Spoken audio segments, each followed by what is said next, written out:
Parfois, il arrive que vous vous sentiez bien physiquement. Vous et vos proches ne souffrez d'aucune maladie apparente. Et même votre situation financière est bonne.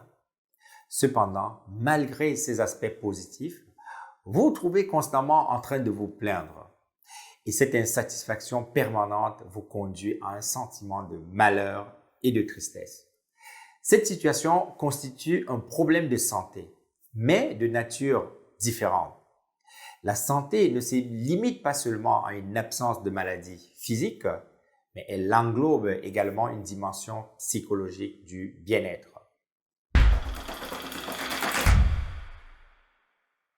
Dans cette vidéo, je vous propose une astuce en termes de réflexion pour aborder cet état d'esprit de manière plus constructive afin de commencer à développer un certain équilibre psychologique. L'équilibre, c'est précisément le mot-clé dans cette réflexion. Lorsque l'on se sent malheureux ou triste, alors que nous avons des personnes formidables qui nous entourent, un travail que l'on apprécie et même des ressources financières importantes, cela dénote parfois d'un manque d'équilibre psychologique. Avoir l'équilibre, c'est intégrer en permanence la dualité, comme le succès et l'échec. L'un n'a pas de sens sans l'autre. L'échec vous permet de vous améliorer, d'évoluer afin d'aller vers le succès. Tout comme vos erreurs vous permettent de devenir une meilleure version de vous-même. La vie est ainsi faite. Vous ne pouvez pas être heureux si vous vous concentrez uniquement sur le bonheur. Je répète, vous ne pouvez pas être heureux si vous vous concentrez uniquement sur le bonheur.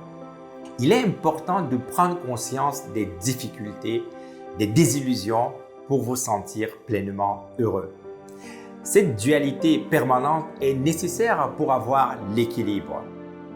Si vous vous cantonnez à la recherche du succès sans tenir compte de vos échecs passés, sans considérer d'où vous venez, alors lorsque vous obtenez le succès, il paraît vide. Vous ne prenez même pas suffisamment du plaisir de votre succès, car vous n'avez plus conscience de toutes les difficultés endurées dans le passé. Ce que vous avez obtenu comme succès aujourd'hui vous semble être un acquis, une formalité. Vous avez même la sensation de n'avoir rien du tout, le sentiment de devoir repartir de zéro. Et parfois, la frustration ou la tristesse s'installe alors même que vous êtes en pleine progression à tous les niveaux. Il faut toujours avoir un regard sur le rétroviseur pour profiter pleinement de ce que vous avez au présent. Il n'est pas question de manquer d'ambition, mais de ne pas se frustrer en permanence alors que vous avancez. Il est question de profiter pleinement de vos succès sans devenir esclave de votre succès. Cela me rappelle un joueur que tout le monde connaît, Cristiano Ronaldo. À l'époque, il jouait pour le Real de Madrid. Il était le meilleur joueur, le mieux payé. Bref, il semblait tout avoir pour être heureux. Pourtant, le moindre désagrément avec son public ou ses dirigeants le rendait incroyablement triste. Avant tout, il est important de comprendre que tout est question d'énergie, que la vie est une question d'énergie. Si vous êtes constamment dans la tristesse, la colère, le conflit, vous attirez également des énergies négatives. Vous allez avoir un regard négatif sur tout et vous aurez la sensation de n'attirer que des personnes négatives. La tristesse de Cristiano Ronaldo à ce moment-là pourrait être interprétée comme une absence d'équilibre. Car acquérir l'équilibre, c'est également intégrer que tout est cyclique. Il n'avait peut-être pas compris que même s'il était détesté à ce moment-là, cela était temporaire. On peut être détesté aujourd'hui et être apprécié dans un mois. Tout état est temporaire et transitoire. C'est d'ailleurs ce qui s'est passé avec ce joueur qui est devenu de nouveau adulé par son public 2 semaines plus tard. Lorsque l'on a compris que tout est cyclique, On est plus dans la sérénité, on a la paix, on est en équilibre et on est stable mentalement. L'équilibre est une notion cruciale pour se sentir en bonne santé. La vie des humains dans notre environnement est régie par toutes sortes d'équilibres. Les saisons, par exemple, s'alternent. La lumière n'est importante que parce que l'obscurité existe. Vous avez besoin de repos pour avoir plus d'énergie. Il est bien d'accorder de l'importance aux grandes réalisations que vous avez accomplies, tout en sachant apprécier les petites choses de la vie également. Prendre conscience de votre propre valeur et savoir reconnaître la valeur de ce que l'autre m'apporte est un élément de stabilité et d'équilibre. De même qu'avoir la capacité d'accepter que l'autre ait un regard différent sans entrer en compétition avec lui. Car, en fin de compte, soit le regard différent de l'autre vous renforce dans votre perception, soit il vous offre l'opportunité d'apprendre quelque chose de nouveau. Dans les deux cas, vous avancez. Peut-être connaissez-vous l'histoire de ce monsieur qui travaillait en tant que haut responsable dans une entreprise anglaise. Lors d'une réunion où il présentait des informations techniques à des directeurs, une secrétaire s'est jointe à la réunion en l'absence de son directeur.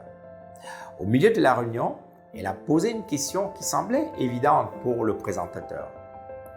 Ce dernier s'est senti embêté et un peu en colère et frustré, pensant qu'elle ralentissait la réunion en raison de son manque de compétences techniques. Il a alors sollicité un autre directeur technique pour répondre à la question, estimant que cela irait plus vite. Ce directeur n'avait pas la réponse non plus et le présentateur a été surpris de constater que même les autres directeurs techniques n'avaient pas compris cette partie de l'exposé. La colère et la frustration ressenties et exprimées par le présentateur étaient finalement la manifestation d'un manque d'équilibre. Il avait créé un déséquilibre en pensant que certaines choses qui étaient évidentes pour lui devraient l'être pour tous. Il s'est déconnecté de son audience. Lorsque vous vous cantonnez à une extrémité, il est difficile de créer la connexion avec l'extrémité opposée parce que vous n'êtes plus en situation d'équilibre. Sans connexion, il est difficile d'avoir un échange, de communiquer, d'être en harmonie. L'absence d'harmonie avec son environnement peut, dans certains cas, générer de la tristesse. L'harmonie ne naît pas de l'uniformité, mais de la prise en compte de la diversité. Bien évidemment, trouver son équilibre psychologique est un travail permanent sur soi qui prend du temps. Et à chacun son rythme. Le plus important est de commencer. Dites-moi en commentaire ce que vous pensez de cette réflexion. Vous arrive-t-il par moment de ressentir cette absence d'équilibre? Si la vidéo vous a plu, évidemment, n'hésitez pas à vous abonner à la chaîne, partagez-la avec vos proches pour les aider à prendre conscience de l'importance de l'équilibre psychologique pour leur santé. N'oubliez pas qu'en ce moment, le vitalisme vous permet de bénéficier gratuitement d'un échange en direct de 30 minutes avec moi. Pendant ce temps, je répondrai à vos questions en rapport avec des solutions naturelles pour vous aider à améliorer votre santé. Pour en profiter, il vous suffit d'être abonné à la chaîne, d'activer les notifications, puis de nous envoyer un email à contact@levitalisme.com. Nous fixerons ensuite un rendez-vous pour communiquer via WhatsApp ou l'application Zoom. À très bientôt pour une nouvelle vidéo.